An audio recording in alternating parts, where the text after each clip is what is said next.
नमस्कार दोस्तों, स्वागत है आपका अपने ही चैनल में। दोस्त, आज मैं आप सब लोगों के साथ वो चीज़ें शेयर करने जा रहा हूँ जो कि बहुत ज़्यादा रिस्पॉन्सिबल हैं आपको प्रॉफिट कमाने में। दोस्त, मैं एक बात कहना चाहता हूँ, जैसा कि आप सब लोग जानते ही होंगे कि अधूरा ज्ञान विनाशकारी होता है। तो मेरी आपसे रिक्वेस्ट रहेगी कि आप हमारी सभी वीडियोस को पूरा पूरा देखा करें और उसके बाद ही ट्रेड करने की सोचा करें। आधी अधूरी बातों के साथ ट्रेड करने मत जाया करें। So let's start.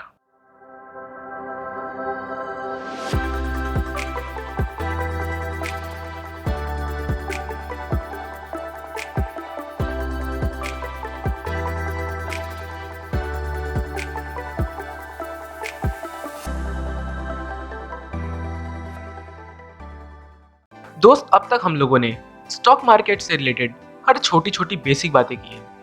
आज मैं आपको वो चीज़ें बताने वाला हूँ जिससे आपको ये पता लगेगा कि आप स्टॉक मार्केट में पैसे कैसे कमा पाते हैं और क्यों कमा पाते हैं। तो चलिए बात करते हैं कि शेयर बाजार में कंपनी के प्राइस में क्यों फ्लक्चुएशन होता है, शेयर का प्राइस क्यों घटता बढ़ता रहता है। आपने अक्सर ही देखा होगा कि अगर आज कोई स्टॉक आसमान छू रहा है, उसके प्राइस बढ़ते ही जा रहे हैं, तो ऐसा क्यों होता है कि कल वही स्टॉक एकदम से जमीन पे गिर जाता है, एकदम से उसके प्राइस गिर जाते हैं। वो कौन से फैक्टर्स हैं जो शेयर मार्केट में कंपनी के प्राइसेस को अफेक्ट करते हैं? चलिए आज उन्हीं फैक्टर्स पे बात करते हैं। तो सबसे बड़ा फैक्टर जो शेयर मार्केट को अफेक्ट करता है वो है इन्फ्लेशन या महंगाई। चलिए इसको डिटेल में समझते हैं। इन्फ्लेशन या महंगाई का मतलब जनरल प्राइसेस का बढ़ना है, और दूसरे शब्दों में increase in prices of many goods such as housing, घर महंगा होना, डेली यूज वाले कपड़ों के दाम बढ़ जाना, खाने पीने के सामान का महंगा होना, ट्रांसपोर्टेशन एंड फ्यूल जैसे कि पेट्रोल, मिट्टी का तेल, गैस सिलेंडर जैसी चीज़ों का अचानक बहुत ही ज़्यादा दाम बढ़ना। तो जब ये सारी सिचुएशंस होती हैं तब हम लोग इसको महंगाई बोलते हैं, और महंगाई हमारी देश की पूरी इकोनॉमी को अफेक्ट करती है। जब महंगाई बढ़ जाती है तब हमें बहुत ज़्यादा रुपए देने पड़ते हैं हर छोटी से छोटी चीज़ों को खरीदने के लिए या छोटी से छोटी सर्विस को खरीदने के लिए। उस टाइम आम आदमी को गुजारा करने के लिए बहुत ही ज़्यादा मेहनत करनी पड़ती है। महंगाई मेनली बहुत तरीकों से बढ़ती है। तो पहले दो फैक्टर्स जो महंगाई को बहुत ही ज़्यादा अफेक्ट करते हैं वो है first demand pull inflation, second cost pull inflation.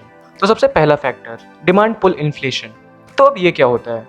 तो दोस्त, जब महंगाई बढ़ने का कारण स्ट्रॉन्ग कंज्यूमर डिमांड होती है, जब किसी प्रोडक्ट या सर्विस की डिमांड बहुत ही ज़्यादा बढ़ जाती है, तब इस महंगाई को डिमांड पुल इन्फ्लेशन कहते हैं। तो जब भी ऐसा होता है कि किसी गुड्स या सर्विस की demand all over the country बढ़ती है, तब ऑटोमेटिकली उनके प्राइसेस बढ़ने लग जाते हैं और वो चीज़ें महंगी हो जाती हैं। और जब भी ऐसी सिचुएशन आती है तब गुड्स एंड सर्विस की अवेलेबिलिटी या इनकी सप्लाई चेन बहुत ही कम, बहुत ही लिमिटेड हो जाती है।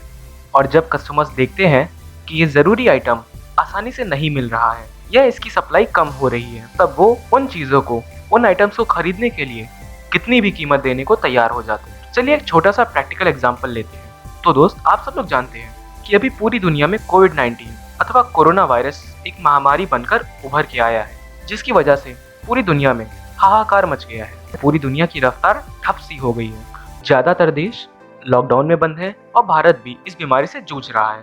दोस्त, याद करिएगा वो दिन जब हमारे आदरणीय प्रधानमंत्री श्री नरेंद्र मोदी जी ने जनता कर्फ्यू की बात करी थी। तब उस समय लोग कैसे शॉपिंग मॉल्स, मार्केट जा जाके 3-3 महीने का राशन पानी घर लाकर रख रहे थे।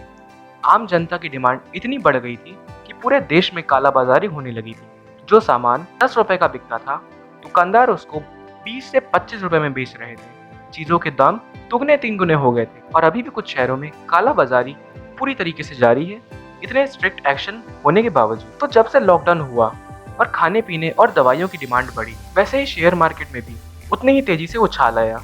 जो कंपनी ये सारे प्रोडक्ट्स बनाती थी, उनके शेयर्स के दाम एकदम से ही बढ़ गए, और इसका सबसे ज़्यादा असर दवाइयों की कंपनियों पे पड़ा, क्योंकि मास्क, सैनिटाइजर्स की डिमांड बढ़ती ही जा रही। तो डायरेक्टली जो कंपनी इन चीज़ों को बना रही होंगी, उनकी डिमांड, उनकी वैल्यू भी बढ़ती जा रही है, और देखते देखते उनके शेयर्स आसमान को छूने लगे। अक्सर ऐसा भी देखा जाता है कि जो कंपनी किसी स्पेशल या यूनिक प्रोडक्ट के साथ मार्केट में आती और उसकी चीज़ों को जनता पसंद करती है, तब वो कंपनियां भी मन मुताबिक पैसे हमसे वसूलती है और उस सर्विस या प्रोडक्ट को महंगा करके बेचती है। अब दूसरा सबसे बड़ा फैक्टर जो कि महंगाई और शेयर मार्केट दोनों को एडवर्सली इफेक्ट करता है, वो है कॉस्ट पुश इन्फ्लेशन। तो कॉस्ट पुश इन्फ्लेशन तब होता है जब प्रोडक्शन कॉस्ट बहुत बढ़ जाती है। अब प्रोडक्शन कॉस्ट क्यों और कैसे बढ़ती है? मान लीजिए कि आपकी कंपनी स्वेटर मैन्युफैक्चर करती है, तो अच्छे स्वेटर्स की मैन्युफैक्चरिंग के लिए आपको अच्छी ऊन चाहिए होगी, और अगर ऊन का दाम एकदम से बढ़ जाए तो आप भी स्वेटर्स को बढ़े हुए दाम के साथ ही बेच पाएंगे। तो ऐसे ही जब रॉ मटेरियल्स की कॉस्ट बढ़ती है तब सामान महंगा हो जाता है। इसमें और भी फैक्टर्स इंक्लूड होते हैं, जैसे कि कर्मचारियों द्वारा तनख्वाह बढ़ाने की मांग करना, हड़ताल करना, ट्रांसपोर्टेशन की कॉस्ट बढ़ना वगैरह वगैरह। दोस्त, यहाँ पे डिमांड नहीं बढ़ती, डिमांड उतनी ही रहती है, सिर्फ प्रोडक्शन कॉस्ट बढ़ जाती है और जिसकी वजह से चीज़ें महंगी हो जाती हैं। और अक्सर जब भी ऐसा होता है तो कंपनी के शेयर प्राइसेस पर खास ज़्यादा फर्क देखने को नहीं मिलता। उसके शेयर्स के प्राइस बढ़ते नहीं हैं, बल्कि इस केस में उसके शेयर के प्राइस कम हो जाते हैं, क्योंकि मार्केट में बहुत कंपटीशन रहता है और कोई ना कोई ऐसी कंपनी आ ही जाती है जो उस कंपनी को करारा जवाब देती है और नई स्ट्रेटजी के साथ प्रोडक्शन कॉस्ट कम कर देती है, और ऑटोमेटिकली उस कंपनी के शेयर प्राइस भी गिर जाते हैं। तो इसके बाद और भी फैक्टर्स हैं, जैसे कि एक्सपेंशनरी फिजिकल पॉलिसी। तो एक्सपेंशनरी फिजिकल पॉलिसी या राजकोषीय नीतियाँ जो कि भारत सरकार समय समय पर लेती रहती है, ये भी एक बहुत बड़ा कारण है शेयर मार्केट में प्राइसेस के फ्लक्चुएशन के लिए। मान लीजिए अगर गवर्नमेंट टैक्स कम कर देती है तो कंपनीज को बहुत ज़्यादा मदद मिलती है। वो अपना पैसा कंपनी के एक्सपेंशन में, नए ब्रांच खोलने में, एम्प्लॉयमेंट बढ़ाने में खर्च करती है, जिससे देश को और कंपनी को दोनों को फ़ायदा होता है। बेरोजगारी भी कम हो जाती है और कंपनी का प्रॉफिट भी दोगुना हो जाता है, और ऐसी कंपनीज की वैल्यू अपने आप ही बहुत बढ़ जाती है। इसके साथ ही इनके शेयर प्राइसेस भी बड़ी तेज़ी से दुगने होने लगते हैं।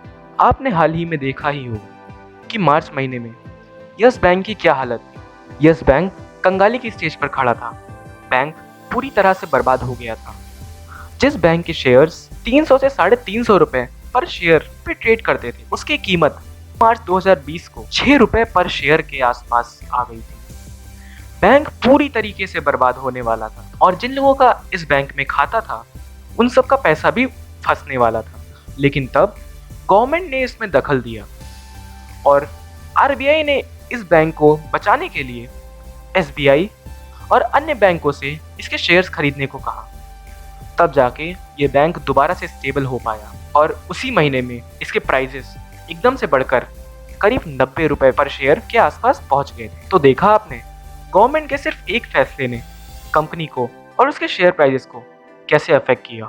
सरकार जब भी बजट पेश करती है तो उस बजट को देखकर पूरे साल की शेयर मार्केट की एनालिसिस की जा सकती है। ये पता लगाया जा सकता है कि इस साल कौन कौन सी कंपनी को इस बजट सत्र से डायरेक्ट फायदा होने वाला है, और उनके शेयर्स इस साल बढ़ने वाले हैं, और लोग उन कंपनी के शेयर्स एडवांस में ही खरीद कर रख लेते हैं और साल भर लंबा प्रॉफिट कमाते हैं। और भी बहुत से फैक्टर्स हैं जो कि महंगाई और शेयर मार्केट को बहुत इफेक्ट करते हैं। कभी कभी कंपनीज फेक न्यूज़ जैसी चीज़ों का भी बहुत इस्तेमाल करती है। कंपनी या तो फेक न्यूज़ अपने फेवर में निकलवाती है या तो अपने कॉम्पिटिटर्स के अगेंस्ट।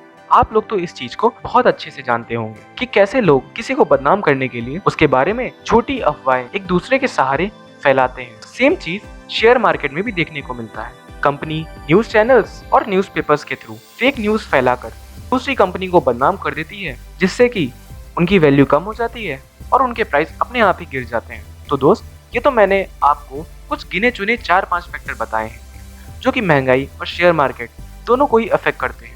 ऐसे बहुत सारे अदर फैक्टर्स भी हैं जो कि इससे भी ज़्यादा शेयर मार्केट को अफेक्ट करते हैं, बट उन सब की बातें हम अपनी नेक्स्ट वीडियोस में करते रहेंगे। दोस्त, आप लोग हर चीज़ को ध्यान से देखा करें, पढ़ा करें। कहीं ऐसा ना हो कि आप लोग भी किसी फेक न्यूज़ का शिकार हो जाएं और अपने सारे पैसे शेयर बाजार में डुबा दें। फिर आप लोग एक दूसरे से यही कहेंगे कि शेयर मार्केट तो चोर है, इसने मेरा पैसा चुराया है। आप लोग हर खबर की तह तक जाकर उसकी जांच करिए और फिर डिसीजन लीजिए, क्योंकि आप जानते ही हैं कि जहाँ जहाँ पैसा होता है वहाँ वहाँ गलत तरीकों से पैसे कमाने वाले लोग भी आपको देखने को मिल जाते हैं। तो उम्मीद है दोस्तों कि आपको ये वीडियो ज़रूर पसंद आई होगी। मिलते हैं अगली वीडियो में, तब तक के लिए bye bye, see you soon.